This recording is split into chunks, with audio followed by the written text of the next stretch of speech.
John chapter 5. Afterward, Jesus returned to Jerusalem for one of the Jewish holy days.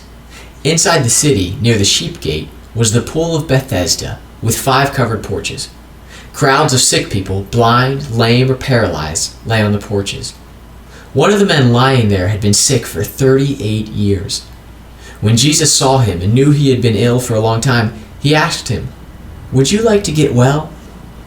"I can't, sir," the sick man said, "for I have no one to put me into the pool when the water bubbles up. Someone else always gets there ahead of me." Jesus told him, "Stand up, pick up your mat, and walk." Instantly the man was healed. He rolled up his sleeping mat and began walking.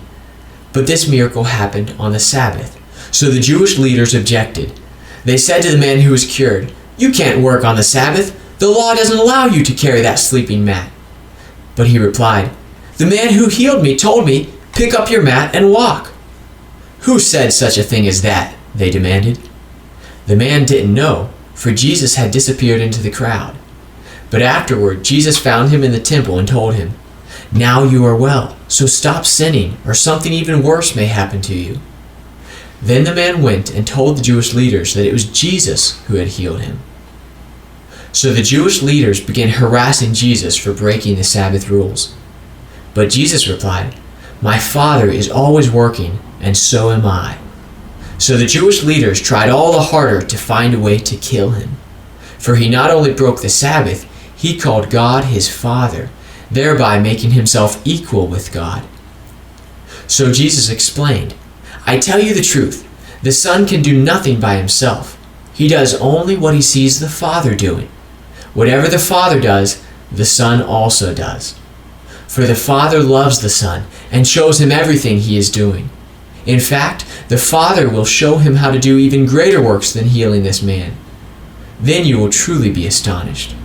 For just as the Father gives life to those he raises from the dead, so the Son gives life to anyone he wants. In addition, the Father judges no one. Instead, he has given the Son absolute authority to judge, so that everyone will honor the Son just as they honor the Father.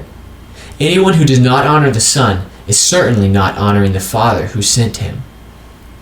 I tell you the truth, those who listen to my message and believe in God who sent me have eternal life.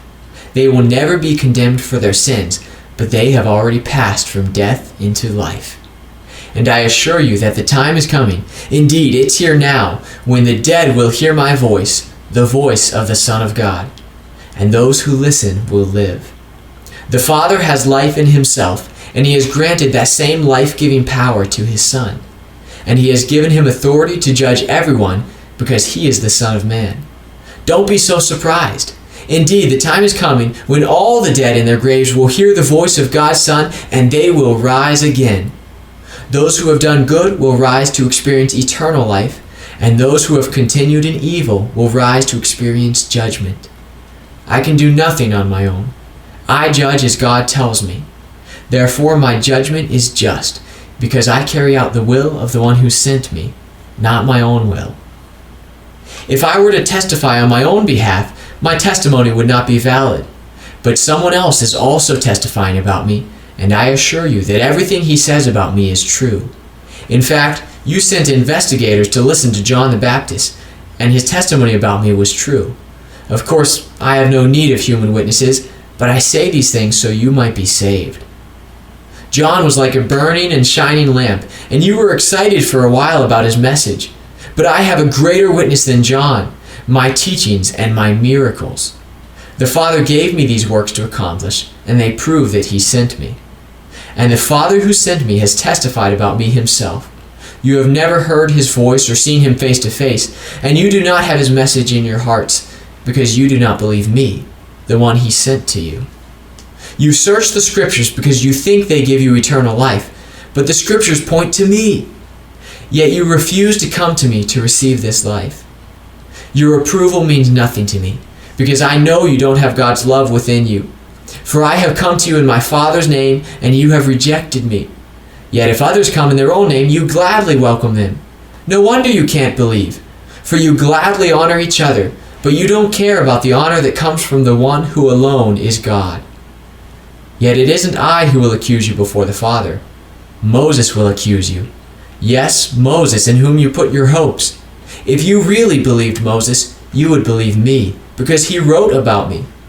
But since you don't believe what he wrote, how will you believe what I say?"